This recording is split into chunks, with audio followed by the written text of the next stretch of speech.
ನಮಸ್ಕಾರ ಎಲ್ರಿಗೂ. ನಾನು ನಿಮ್ಮ ವೀಣಾ ಹೇಮತ್ಕರ್. ಇವತ್ತಿನ ವಿಡಿಯೋದಲ್ಲಿ ಒಂದು ಸುಂದರವಾದ ರಾಯರ ಮಠವನ್ನು ತೋರಿಸ್ತಾ ಇದ್ದೀನಿ.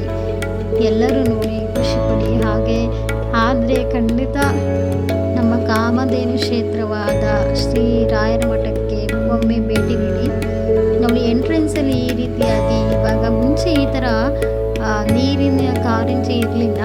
ಇವಾಗ ತುಂಬ ಚೆನ್ನಾಗಿ ರಾಯರ ಒಂದು ವಿಗ್ರಹವನ್ನು ಇಟ್ಟು ಈ ಥರ ನೀರಿನ ಕಾರಂಜಿಯನ್ನು ಇಟ್ಟಿದ್ದಾರೆ. ಹಾಗೆ ಇದು ಎಂಟ್ರೆನ್ಸ್ ಸಹ ಬದಲಾಯಿಸಿದ್ದಾರೆ. ಈ ಕಡೆ ಇಟ್ಟು ತುಂಬ ಸುಂದರವಾಗಿ ಇವಾಗ ಮಾಡ್ತಾ ಇದ್ದಾರೆ ಡೆವಲಪ್.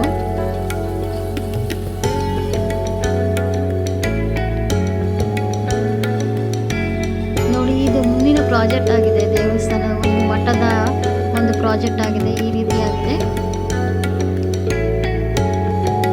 ಈ ಮಠದಲ್ಲಿ ತುಂಬಾ ಪವಾಡಗಳು ನಡೆಯುತ್ತೆ. ಎಲ್ಲರ ಕಷ್ಟಗಳು ಸಹ ನಿವಾರಣೆ ಆಗುತ್ತೆ. ಇಲ್ಲಿ ತುಪ್ಪದ ಬತ್ತಿಗಳನ್ನು ಕೊಡ್ತಾರೆ. ನಿಮ್ಮ ಇಚ್ಛೆಯ ಪ್ರಕಾರ ಆ ಬತ್ತಿಗಳನ್ನು ನೀವು ಹಚ್ಬೋದು. 5 ಬತ್ತಿ ಇರುತ್ತೆ, 9 ಬತ್ತಿ ಇರುತ್ತೆ. ಯಾವುದೇ ರೀತಿಯ ಒಂದು ನೀವು ಇಷ್ಟಪಟ್ಟರೆ ಆ ರೀತಿಯ ಬತ್ತಿಗಳನ್ನು ಹಚ್ಬೋದು. ಮೊದಲು ಕೌಂಟ್ರಲ್ಲಿ ರಸೀದಿ ಕೊಡ್ತಾರೆ. ರಸೀದಿ ತೊಗೊಂಡು ಆಮೇಲೆ ಈ ಥರ ಲೈನಲ್ಲಿ ಹೋಗಬೇಕು. ಲೈನಿಗೆ ಹೋದ್ಮೇಲೆ ಅಲ್ಲಿ ಪುರೋಹಿತರು ಕೂತಿರ್ತಾರೆ. ಅವ್ರ ಹತ್ರ ಬತ್ತಿಗಳೆಲ್ಲ ಅವರು ಕೊಡ್ತಾ ಇರ್ತಾರೆ. ಆ ಬತ್ತಿಗಳನ್ನು ನಾವು ಹೋಗಿ ರಾಯರಿಗೆ ಒಂದು ತುಪ್ಪದ ದೀಪವನ್ನು ನಾವು ಬೆಳಗ್ಬಿಟ್ಟು ನಮ್ಮ ಮನಸ್ಸಲ್ಲಿರುವ ಇಚ್ಛೆಯನ್ನು ಈಡೇರಿಸೋದಕ್ಕೆ ಒಂದು ಅವಕಾಶವನ್ನು ಈ ಮಠದಲ್ಲಿ ನೀಡಿದ್ದಾರೆ. ನೋಡಿ, ಇಲ್ಲಿ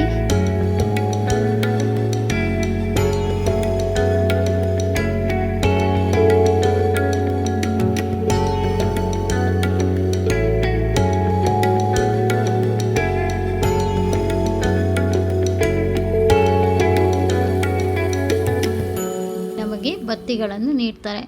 ಅದನ್ನು ತಗೊಂಡೋಗಿ ಆ ರಾಯರ ಒಂದು ಫೋಟೋಗೆ ನಾವು ಪೂಜೆಯನ್ನು ಮಾಡಬಹುದು.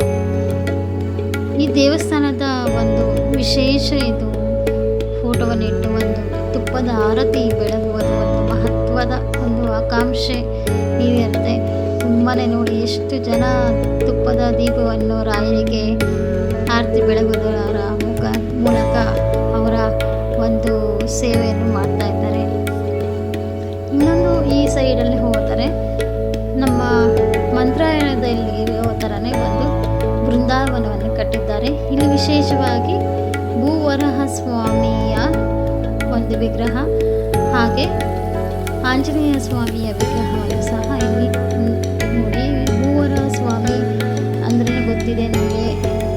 ಯಾವುದೇ ಜಮೀನು ಆಗಲಿ ಒಂದು ಸೈಟ್ ತೊಗೊಬೇಕು ಅಂತಿದ್ದರೆ, ಯಾವುದೇ ರೀತಿಯ ಒಂದು ಭೂಮಿ ಖರೀದಿ ಮಾಡಬೇಕಾಗಿದ್ದಲ್ಲಿ ಭೂವರಹ ಸ್ವಾಮಿಯ ಕೃಪೆ ಇದ್ರೇ ಸಾಧ್ಯ. ಆ ರೀತಿಯ ಒಂದು ಇಲ್ಲಿ ದೇವಸ್ಥಾನವನ್ನು ಇಲ್ಲಿ ನೋಡ್ಬೋದಾಗಿದೆ, ವಿಗ್ರಹವನ್ನು.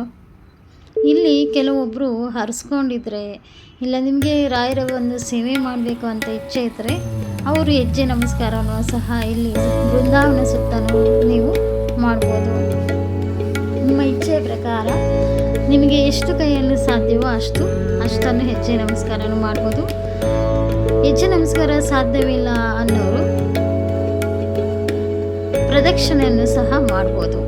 ನೋಡಿ, ಇಲ್ಲಿ ಬೃಂದಾವನವನ್ನು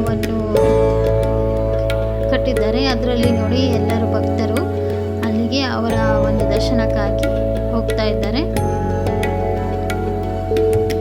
ನೀವು ಖಂಡಿತ ಹತ್ರ ಇದ್ದರೆ ಖಂಡಿತ ಈ ಮಠಕ್ಕೆ ಒಮ್ಮೆ ಭೇಟಿ ನೀಡಿ. ತುಂಬ ಒಳ್ಳೆ ರಿಸಲ್ಟ್ ಬರುತ್ತೆ. ನಿಮಗೆ ಒಳ್ಳೆ ವೈಬ್ರೇಷನ್ ಸಿಗುತ್ತೆ. ಈ ಮಠಕ್ಕೆ ಹೋದರೆ ಒಂದು ತಾಳ್ಮೆ ಆಗಲಿ, ಒಂದು ತುಂಬಾ ಒಂದು ಶಾಂತ ರೀತಿಯಲ್ಲಿ ಒಂದು ಮನಸ್ಸು ಫೀಲ್ ಆಗುತ್ತೆ.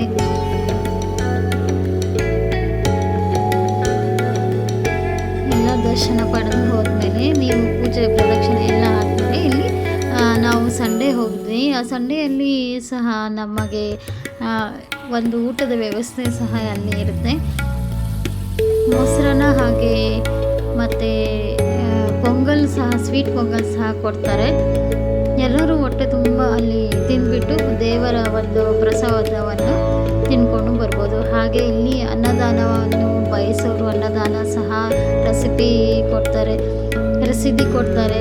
ಅಲ್ಲೂ ಸಹ ನೀವು ಪಡೆದು ಅನ್ನದಾನವೂ ಸಹ ಮಾಡಿಕೊಂಡು ಬರ್ಬೋದು. ಯಾವುದೇ ರೀತಿಯ ಒಂದು ನಮ್ಮ ಅಕ್ಕಿ ಬೇಳೆ ತರಕಾರಿಗಳಾಗಿರಲಿ, ಯಾವುದೇ ರೀತಿಯ ಮಠಕ್ಕೆ ನೀವು ಸಹ ಅಲ್ಲಿ ಸಲ್ಲಿಸಬಹುದು. ನೋಡಿ, ಇಲ್ಲಿ ಧ್ವಜ ಕಾಮಧೇನು ಕ್ಷೇತ್ರ, ಅದಕ್ಕೆ ಕಾಮಧೇನು ಅಲ್ಲಿಟ್ಟಿದ್ದಾರೆ. ನಮ್ಮ ರಾಯರ ಒಂದು ಅನ್ನಪೂರ್ಣೇಶ್ವರಿ ಭಜನ ಪೂಜ್ಯಾಯ ರಾಘವೇಂದ್ರಾಯ ಸತ್ಯಧರ್ಮರತಾಯ ಚ ಭಜತಾಂ ಕಲ್ಪವೃಕ್ಷಾಯ ನಮತಾಂ ಕಾಮಧೇನುವೆ. ದಯವಿಟ್ಟು ಈ ದೇವಸ್ಥಾನಕ್ಕೆ ಒಮ್ಮೆ ಭೇಟಿ ನೀಡಿ. ನಿಮಗೂ ರಾಯರು, ರಾಘವೇಂದ್ರ ಸ್ವಾಮಿಗಳು ಒಳ್ಳೆಯ ಒಂದು ಜೀವನ ಸಿಗಲಿ ಅಂತ ಕೇಳ್ಕೊತೀನಿ. ನಮಸ್ಕಾರ.